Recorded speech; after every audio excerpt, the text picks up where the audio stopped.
One day, a group of us was headed out to go door to door from the Houston Central Seventh-day Adventist Church, and I was paired up with a young man, tall, good-looking fellow, young and energetic, newly come to Christ. I was thrilled to meet him, partly because he could speak Laotian, and he was coming from a Buddhist background, having found Jesus alive and ready to serve.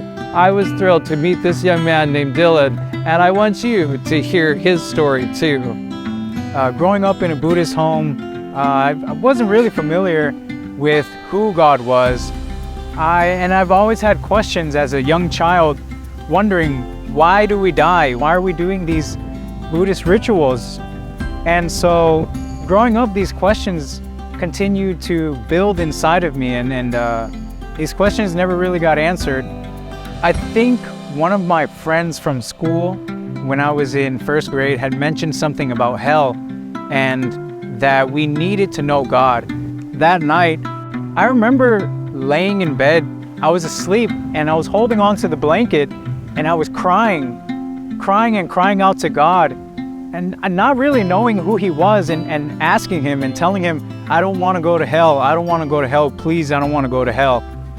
And I do believe the Lord heard my prayers as a little kid, even though I didn't know who He was. He knew me before I was even in the womb.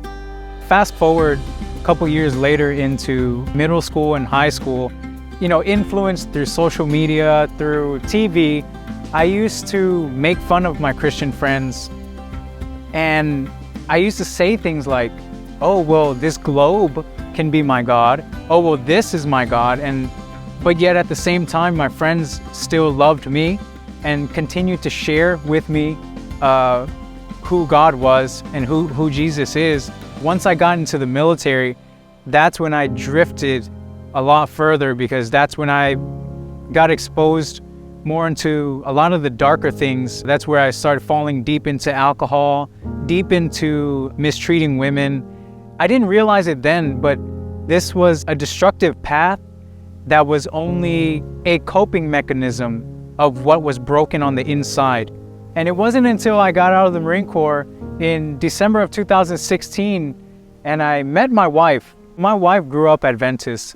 She was Catholic, but her mom became Adventist when my wife was about 5 years old.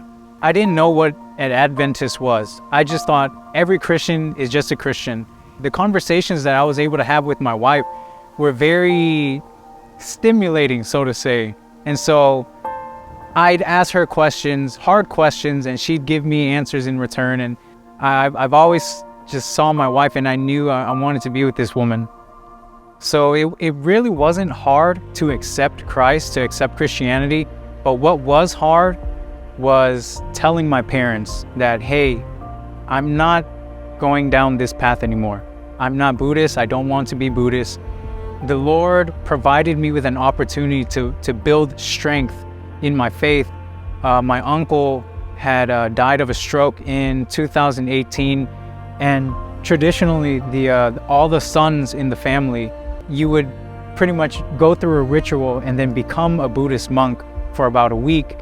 And I remember, and I was scared, I was shaking when I found out my uncle died, because I knew what was expected. I knew what was going to happen.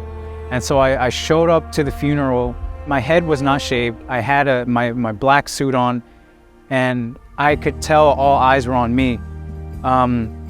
There was this expectation of, hey, what are you doing? You need to go shave your head and put on the golden robes. And so I didn't do it. I knew the right thing to do, but it was very difficult. I'll tell you that. It wasn't easy at all because of fear of losing my family.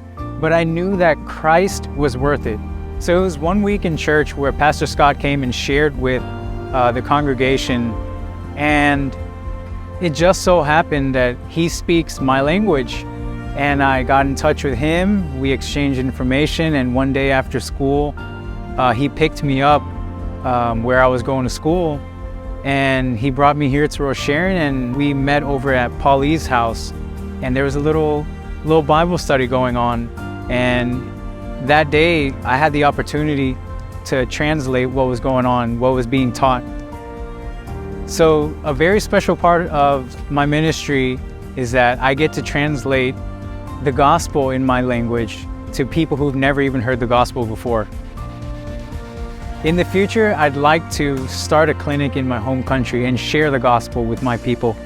Because I know what it's like to be Buddhist and to not even know who Jesus is and what God has done for us, there's this sense of urgency in my heart to want to share with people who've never even heard of this gospel before.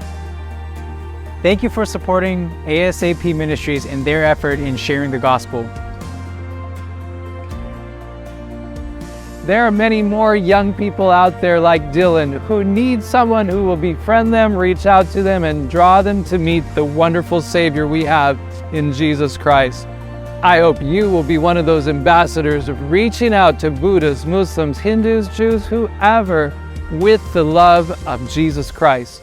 To learn more how to become more effective, to get involved, go to reachtheworldnextdoor.com.